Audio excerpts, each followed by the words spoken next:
This is going to be, it's not Twitch related, it's not book related. This is in regards to Discord's announcement that they'll be requiring age verification. Now, I'm not typically one to comment on issues. I have my own opinions, obviously, but that's not what the space is for. However, Discord being so deeply integrated into the online community, as it were, as a entity of community, I am going to speak on it. I put a post in my Discord last night. Funny enough, just to let everybody know what my thoughts on it were, and I'll just read that to you now.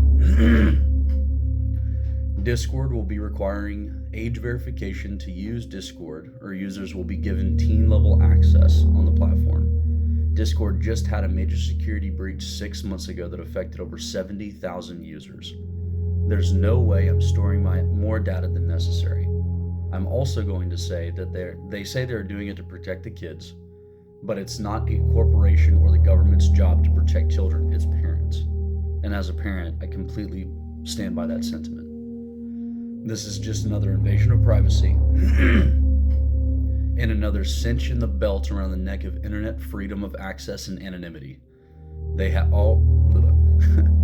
they already have ways to report users, spam, bots, and etc. that work just fine. Don't look at this as a small thing. It's not just your ID.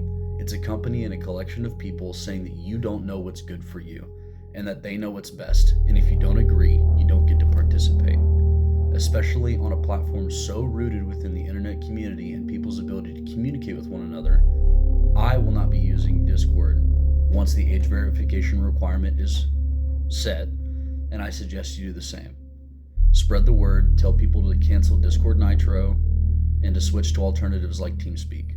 Do not let another corporation, especially another one so deeply ingrained into people's lives and communication channels, come in and try and strong arm your information away from you to sell, as well as train their AI model with your posts and images that you send through Discord.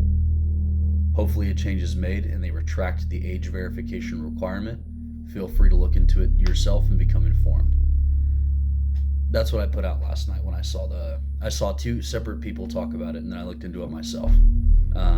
There's no reason that a corporation has to have my driver's license for age verification. We already have parental controls. There's no, for what?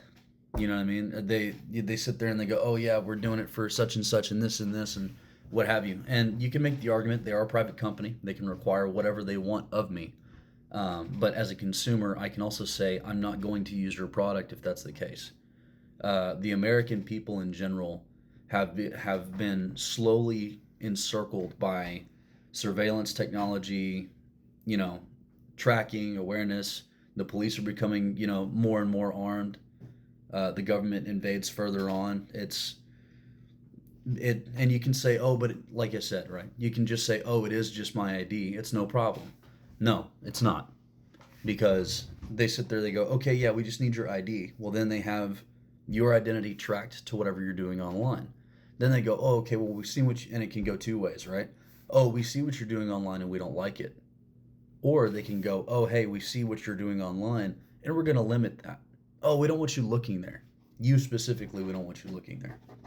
Oh, hey, no, this stuff, no, you can't have access to this stuff. Oh, you need to pay a permit for that. It's basically what's going on in the UK. If you look at the UK and you look at their Online Safety Act laws and their horse shit, it's exactly what's happening. They tested it there, and now it looks like they're trying to roll it out internationally. Absolutely not. I'm not going to have somebody who's never met me, who doesn't know me, and who doesn't have my best interests at heart, whether they claim to or not, sit there and tell me where and what and when I can use. And I'm not going to give them that foothold into my life. It's a disgusting invasion of privacy. They've proven that they're not secure. I could maybe trust a bank. I'm sure as hell not going to trust Discord. Absolutely not. Alternatives like TeamSpeak exist. That's the one I'm most familiar with. They've also, I know that there's a couple like Discord clones that are either in the works or in early access or what have you. There are alternatives. Discord is very integrated not only into the online communities in general as a form of communication, but also as a streamer. I mean, Twitch and Discord, I mean, it's like hand in hand, right? Hey, follow me on Twitch, subscribe, follow my Discord, join my Discord. I don't know what I'm gonna do in regards to that portion of it. Maybe I'll spurg out and get a Twitter and start making posts on there instead or something. I've never used it before, not for Twitch. But I will not be using Discord. Not if they require the age verification. There's no reason. There's no reason. We're adults, and they have parental controls. You want to fix this issue? Offer internet education. Offer internet safety. Sit there and give parents the chance to learn. Here's what to look out for. Here are common scams. Be informative. Don't put your boot to the back of my neck and sit there and go, oh yeah, actually we're doing this now. No. I think it's a rough jump. I think it's wrong, and that's why I won't be using them. So, if you have any other information, any other ideas or suggestions, alternatives, leave them down in the comments. Other than that, I've said my piece, and hopefully, like I said, they retracted. I love using Discord. It's centralized. It's cool. It's great. It's got great integration. It's a rad platform. But I'm not, again, going to just, because of the lack of convenience, offer that over to them. I'm not responsible for doing that. And they shouldn't be responsible for doing what they are now. Okay, that's it. Funny stuff.